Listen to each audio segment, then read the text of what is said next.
जय श्री कृष्ण। ज्येष्ठ मास कृष्ण पक्ष की अपरा एकादशी व्रत कथा। युधिष्ठिर जी बोले, हे जनार्दन, ज्येष्ठ मास के कृष्ण पक्ष की एकादशी का क्या नाम है? मैं उसका महात्म्य सुनना चाहता हूँ। श्री कृष्ण जी बोले, हे राजन, तुमने संसार के हित के लिए बहुत सुंदर प्रश्न किया है। यह अपरा एकादशी बहुत पुण्य देने वाली, बड़े बड़े पापों को नष्ट करने वाली, अनंत फल देने वाली है। जो अपरा का व्रत करते हैं वे संसार में प्रसिद्ध हो जाते हैं।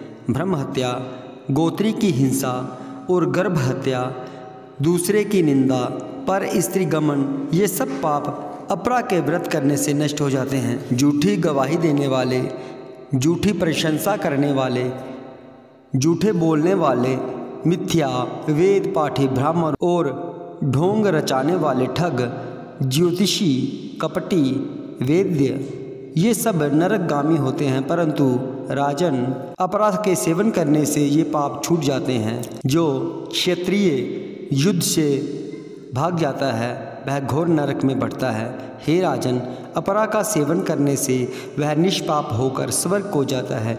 जो शिष्य विद्या पढ़कर अपने गुरु की निंदा करता है वह बड़े पातक से युक्त होकर नरक को जाता है। अपरा का सेवन करने से वह मनुष्य भी सद्गति को प्राप्त होता है।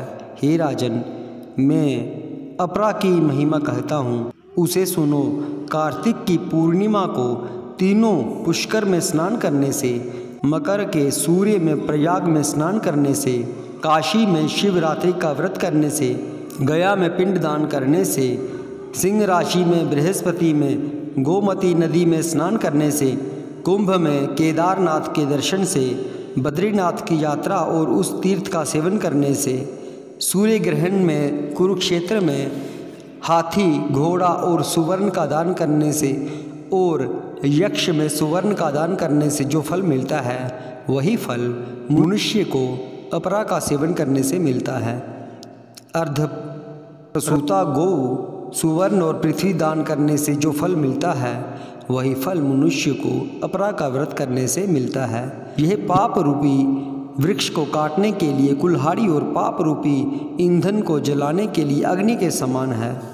पाप रूपी अंधकार के लिए सूर्य और पाप रूपी हिरण के लिए सिंह के समान है।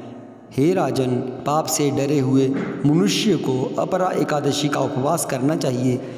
जो एकादशी का व्रत नहीं करते वे मनुष्य जल में बबूले के समान हैं और जानवरों में भुनगे के समान हैं। वे मरने के लिए संसार में जन्म लेते हैं। अपरा का व्रत और वामन देव जी की पूजा करके मनुष्य सब पाप से छूटकर विष्णु लोक को जाते हैं। श्री कृष्ण जी कहते हैं, हे राजन, संसार के हित के लिए यह मातम्य मैंने तुमसे कहा है। इसके पढ़ने सुनने से सब पाप छूट जाते हैं। फल आहार, इस दिन ककड़ी का फल आहार लिया जाता है। जय श्री कृष्ण।